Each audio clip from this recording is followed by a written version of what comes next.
Hello, mommy. Oh my God. Hi, pretty. Hi, people. Welcome to the Growing Up Too Fast podcast. I am your host, Yamari Beatrice, and I'm ready to let it rip on this podcast, not in a negative way, in the most positive way ever. I am just so happy that you are here listening to my little podcast. So let's just get right into it. So, and mind and bear with me, y'all. I'm still learning everything, but we'll get there slowly. So let's just get into it, right? So today I want to talk a little bit about, the podcast is titled Growing Up Too Fast, but what am I talking about? What do I mean? So if you've listened to the podcast trailer a little bit, you have a bit of a clue of everything. So I'll let you listen to that because that explains a whole lot. But what I do want to talk about on this episode is, my experience of what I've seen and what I've seen of, young girls and women growing up too fast. It is really a problem in society. If you are a woman and a girl who have had to grow up too fast, I just want to let you know, girl, I see you, I feel you. I definitely know what it is to, grow up too fast. And this thing usually happens, due to the unfortunate circumstances of the way people grow up, their home or their lack of a home, home life, their relationship with their guardians and parents really affects how, people turn out. People being homeless, women and girls being homeless, making them have to fend for themselves and be in survival mode, which grows them up too fast. Even examples of women and girls who grew up in homes where, they didn't really have a reliable guardian, people who grew up in foster care, all those kinds of experiences make women and girls grow up too fast. And it can really be a bit hard, in this society to be at a place where you're at odds with people your age, but you cannot fully connect with adults because you're in this weird middle zone of grown but not grown. It's like the friend zone of growing up too fast. So I definitely do want to say, to anybody listening to this podcast and you relate to that, girl, trust me, I feel you. And this is absolutely going to be a podcast. And in later episodes, we'll talk about how to, go through that, how to move on in life in a positive way, regardless of what has happened in the past. A quote by Will Smith that I love is that, I don't know exactly the quote, but he says something along the lines of, when things happen to you in your life, it's not your fault. But, okay, let's just say it like this. When you get knocked down by life, it's not your fault. But when you stay down, baby girl, it's your fault, okay? So in this podcast, we're really just going to chop it up and talk about ways to just move on, irregardless of what we've been through in the past, and personal develop and grow as a person. So if I have any sister listening to this that's gone through that, having to mature quickly due to unfortunate, circumstances, I see you, and I want to let you know that this is absolutely a space for you. To all my other sisters and girls and ladies listening, this is also a space for you. I want you to let your hair down. I want us to enjoy this shared space, to relate as women and girls. Listen, this podcast is important to me because I know how beneficial and essential it is for a girl to have guidance.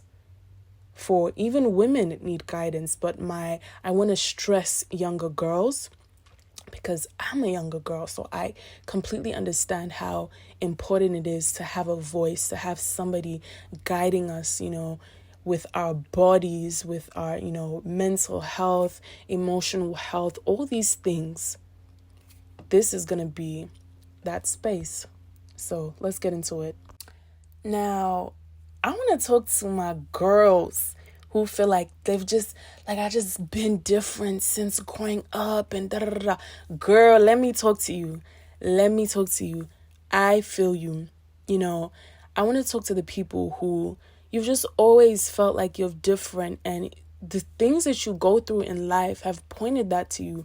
Those people who, when your friends or people around you do crazy stuff and bad stuff, they get away with it. But if you ever in your life tried it, you would be slapped with so many consequences. You would be so confused. I want to talk to those people. Yeah, girl, trust me. I feel you. Just always been feeling like you're different. There's something about you. Even, people might come up to you and tell you girl, there's something about you. There's something in you. And you just be so confused. What are these people talking about? Girl, you are different. You are different. And in my eyes, I'm a Christian babe to the core. So the way I perceive it is that God has set you apart. That's what it is. You different. You are built for something. God placed you on the planet for something that only you could do in the way he's created you to do it, right?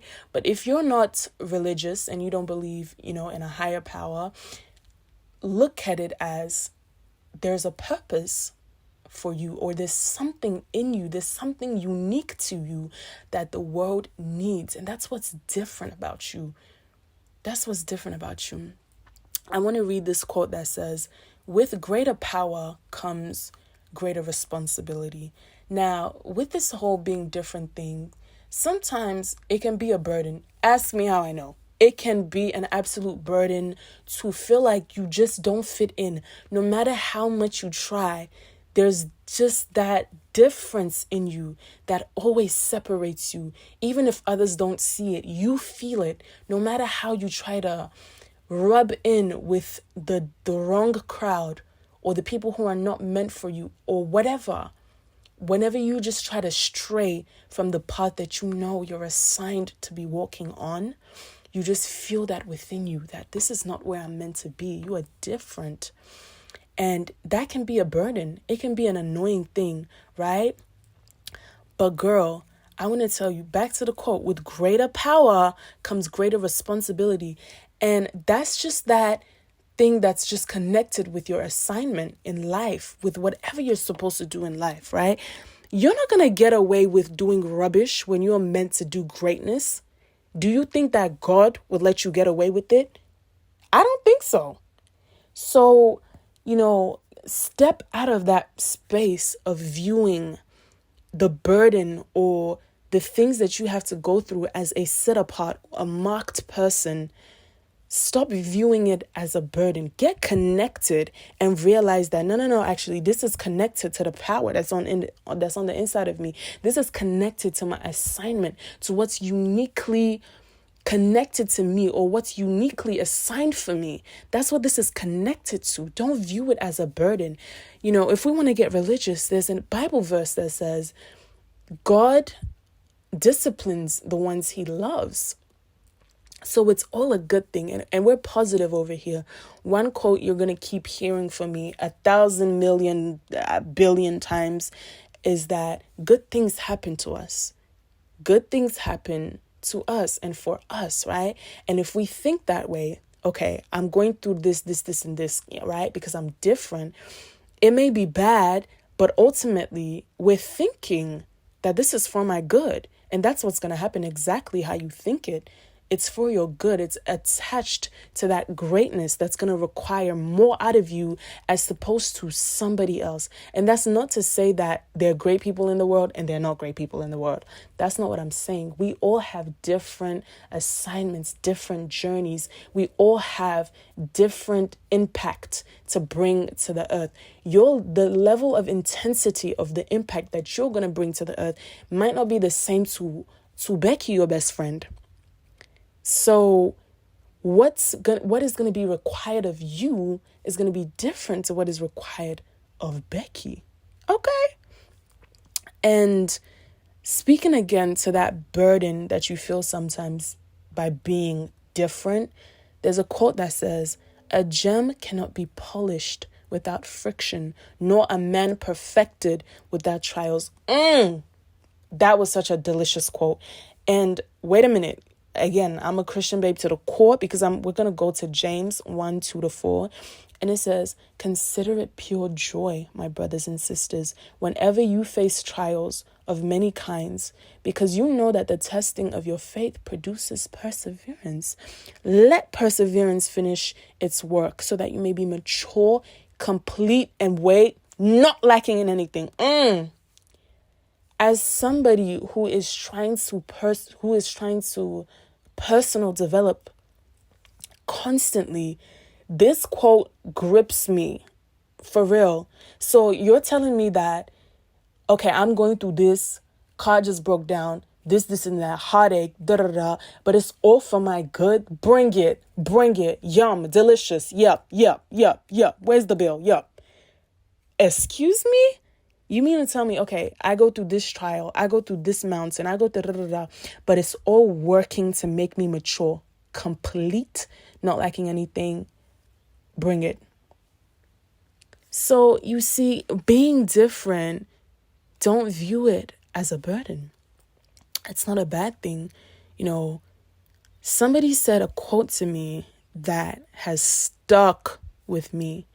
The person said that, what happens if you're in summer and you have a mango and you're walking in the park with this mango? What is it going to do? It's going to attract flies.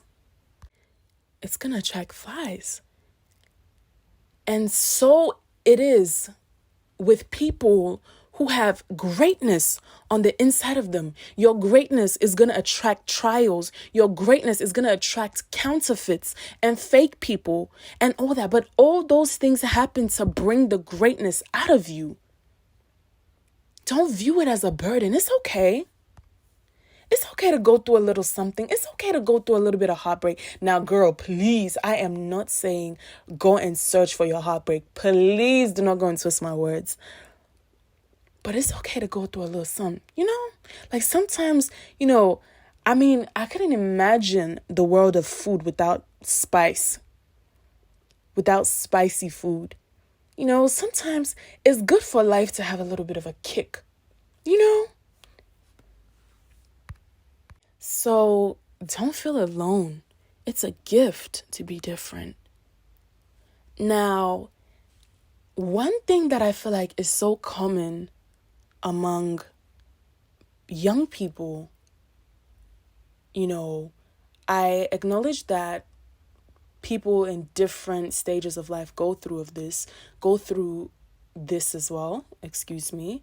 But I really think that it's been happening a lot to young people, and I want to stress especially these set apart people, and that's a season of isolation. To me, a season of isolation is just that quiet period, Life doesn't seem as loud anymore. Maybe for some people it can look like, certain friends begin to fall away. You're not going out as much. Just life basically simmering down.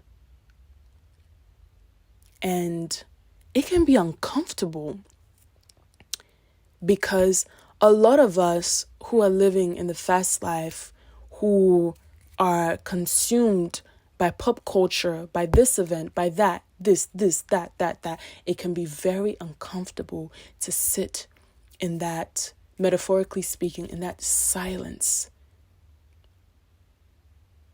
Some of us cannot stand ourselves, and we run to the loudness. We run into the public, the night outs, the events, to band-aid that. So I want to say, girl, sometimes a season of isolation is needed. I'm not even about to be on here and act like it's not hard. It's hard to sit there and face your uncomfortable thoughts and feelings and insecurities. But it is so needed. And if you don't try and run away from it, it's so healing. One of the points that I wrote is that a season of isolation exposes a lot about us. It shows us the hard truths that are there, but are beneficial for us to swallow. You know, suddenly you spend more time with yourself and you start to realize, you know what? I actually don't like myself. Actually, I run into these events to find validation from other people, from da-da-da-da. You start to find out, you know what? I don't feel like I can be by myself. I don't feel content by myself. I have to be with someone. I have to have this friendship group. I have to have this boyfriend, this man, this whoever. So the layers begin to peel off. What happens when you're outside in the winter? You have to layer up, right? But it's when you're on the inside of the house, the layers, you begin to strip the layers. And that's the same thing with a season of isolation. The layers begin to strip. And then suddenly, metaphorically speaking, you're naked. As hard as a season of isolation may be, these are the moments that make us. If you decide that, you know what, I'm not going to run away, that's the thing that grows you. Because what have we already spoke about? We already said that these trials are, if we really talk about it, these trials are servants. What she said? These trials are servants. Crazy, right? These trials, these issues come to serve you, to make you grow. So that was a word right there, but we're just going to move past it. So in this season of isolation, and you're naked, again, metaphorically speaking, or I don't know if you really be naked. Anyway, metaphorically speaking, you don't run away from it. You embrace the challenge and you're like, you know what? It's going to make me grow.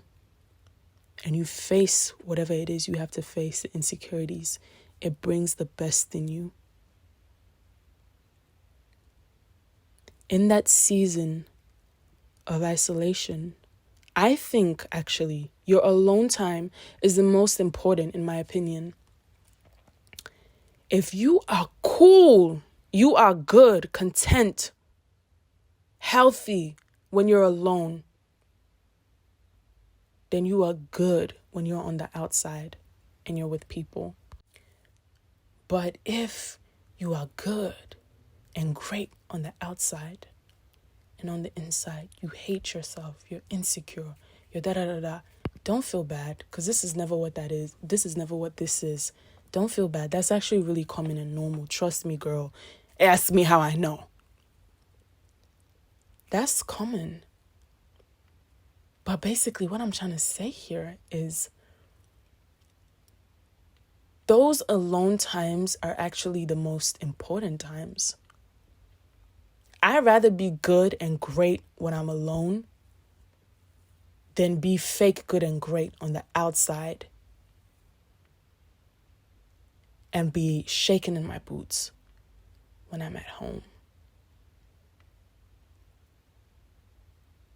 And this has nothing to do with protecting your vulnerability, actually, because I do also hold the opinion that no one should be seeing you just break down in public like that. No. In that context where you still hold yourself up in public, that's fine. But I'm saying don't afford to just be great outside when people are seeing you or around people. Be great by yourself too.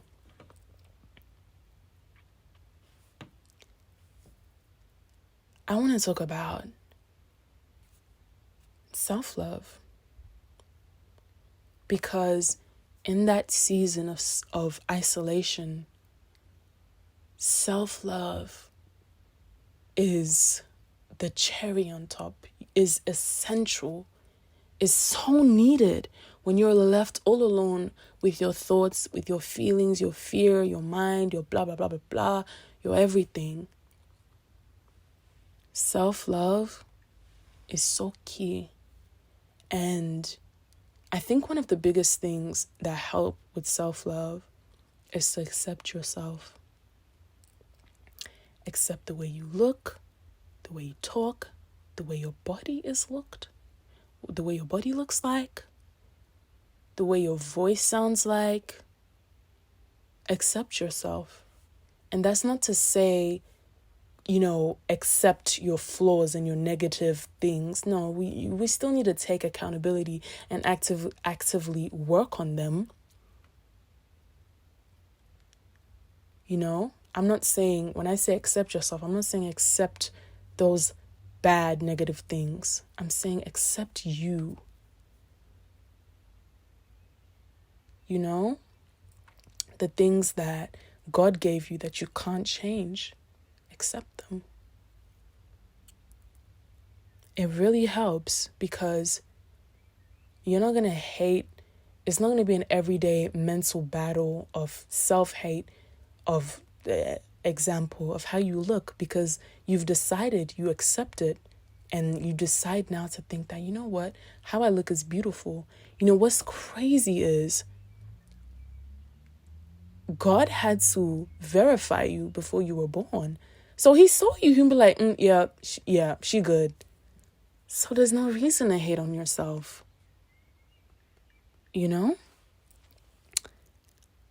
I think with self-love comes learning yourself.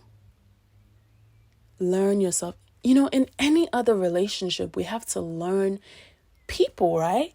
So I don't think we put that much effort in learning ourselves because it's like you are you. You are conscious of yourself because you live in your body, right? But actually, I think there's a further step of still learning yourself. And that really starts to come out in that season of isolation. Learn your triggers. Learn the things in the past that have influenced the way you are today. Learn yourself. Because when you learn yourself, you know how to love yourself.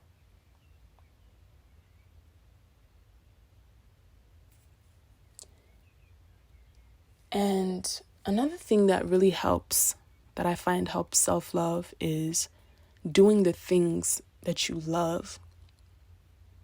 It just brings that joy out of you. In the movies when they're like, when people do the things that they're passionate about, they just glow. It is so true. Because you're doing stuff that are connected with and to your heart. So how could you not glow? It's coming from your heart. Find the things that you love and do them. Be your best friend. If no one is your best friend, listen, don't trip about a lack. Don't trip about what you lack. Don't trip about, I don't have this, I don't have that. Like, girl, you're going to be okay. Make up for it. I don't have a best friend. Be your own best friend. Make up for it. It is so important in that season of isolation that you can stand yourself. Because if you can't stand yourself, oh girl, you are down for a ride. Oh, child, they texting me, Pooh. But that's what I have to say. It's a good thing to be different. There's greatness about you. I know because you stumbled upon this podcast. Okay. There is greatness on the inside of you that is going to come out. And it's going to require a lot of growth, a lot of emotion, mental work. It's going to require a lot from you. And that shouldn't scare you because you are that girl. Period. That shouldn't scare you. Because what? these trials are our servants. Period. That is my episode for today. I hope you have loved it, and I hope to have you here on the next episode. This was a little bit of a serious one. So in the next one, I want to let my head down. I want to just giggle a little bit, smell the roses a little bit in the next episode, which I'll see you in. Thank you for listening. You can find my Instagram at Yamari Beatrice. You can also find me at that same name tag